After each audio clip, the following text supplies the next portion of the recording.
may I offer you a key to the events and the words of Passion Week.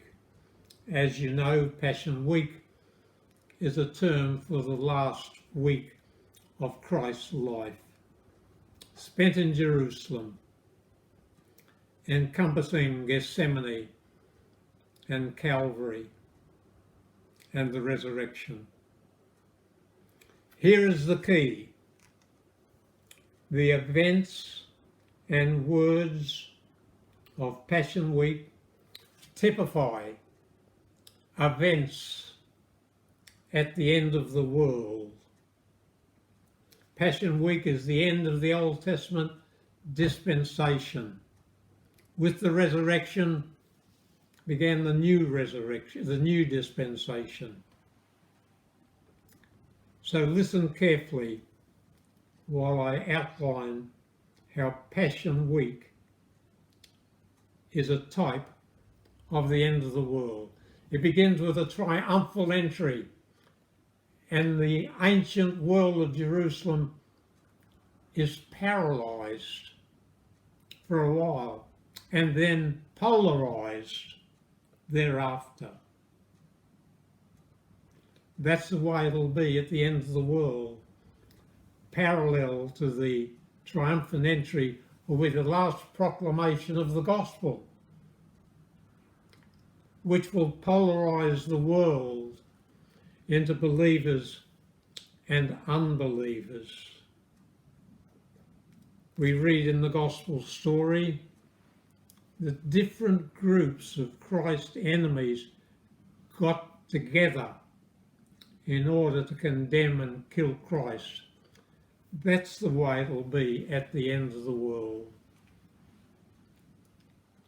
Atheists, agnostics, unbelievers, people that hate God will join together to persecute those who've presented the gospel in such a way as to polarise the world.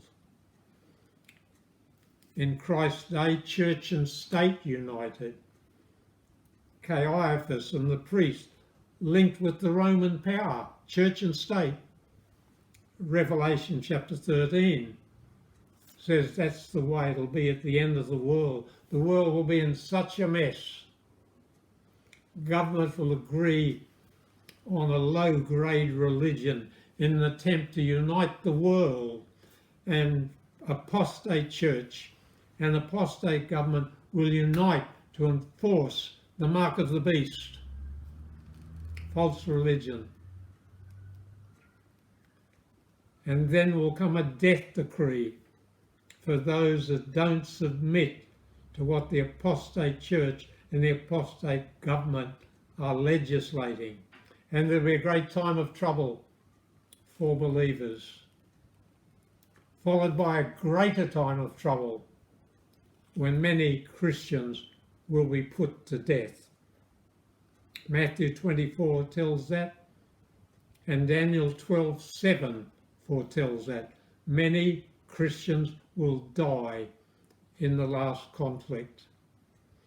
I recommend that you study Matthew 24, a prophecy about the end of the world and the end of Jerusalem first, as a type of the end of the world. And there are three key words in that prophecy: watch, hour, betray. Now, the interesting thing is, the key words of this prophetic sermon, Matthew 24, keep popping up in the chapters that follow, leading to Calvary. The word watch occurs over and over.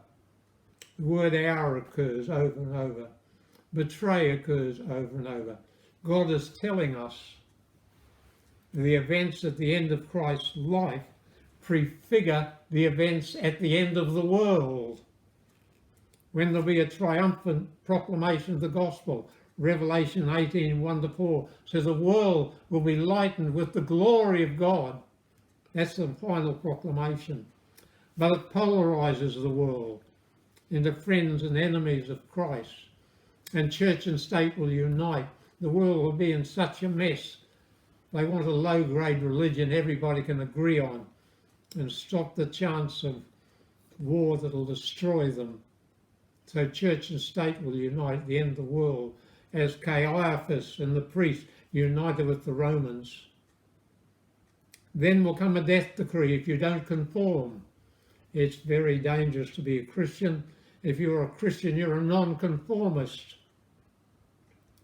I lost my job as a teacher because I told the truth. That sort of thing happens over and over to Christians. Christians cannot be conformists. They cannot be like the world. So there'll be a death decree that will lead to a great time of trouble, followed by a greater time of trouble when many will be slain because of their fidelity to the cross. So I want you to understand, when you read the events of Passion Week, those events foretell what is coming. Notice this, the key theme right through the week is judgment. On the eve of Passion Week, Christ says, now is the judgment of this world. And most of his sermons, talks, statements through Passion Week are about judgment. He talks about a king who has a wedding feast for his son, and people slay the messengers. So the king sends his army and destroys their city, foretelling what happened in 70 AD.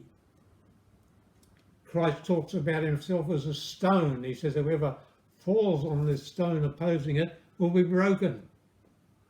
And if you're still opposing Christ when it comes the second time, you'll be ground to powder.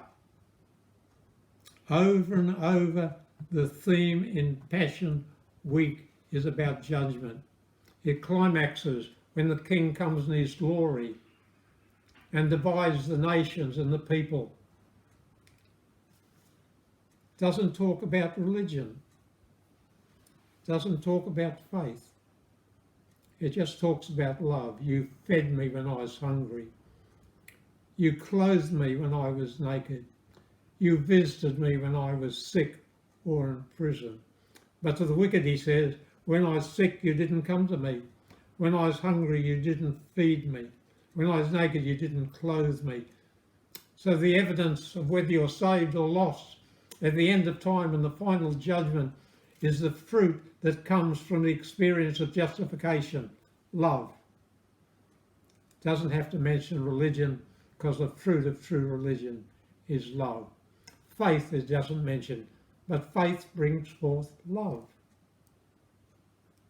That's the last great judgment, when there'll be a fire that consumes this old world that nobody can extinguish, where worms will eat the corpses, and ultimately from the ashes of the world, spoken of at the end of the book of Isaiah and in Mark chapter 9, the end verses, ultimately there'll be a new heaven and a new earth wherein dwells righteousness.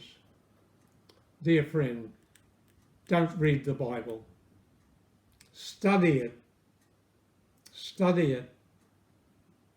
Man shall not live by bread alone, but by every word that proceeds out of the mouth of God. Do you understand what the books of Chronicles are about? The book of Esther, the epistles of Philemon? Don't read the Bible, study it. And if you want to know the future, it's all there in Passion Week.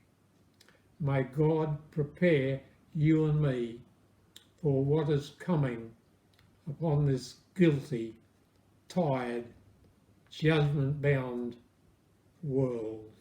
God bless you.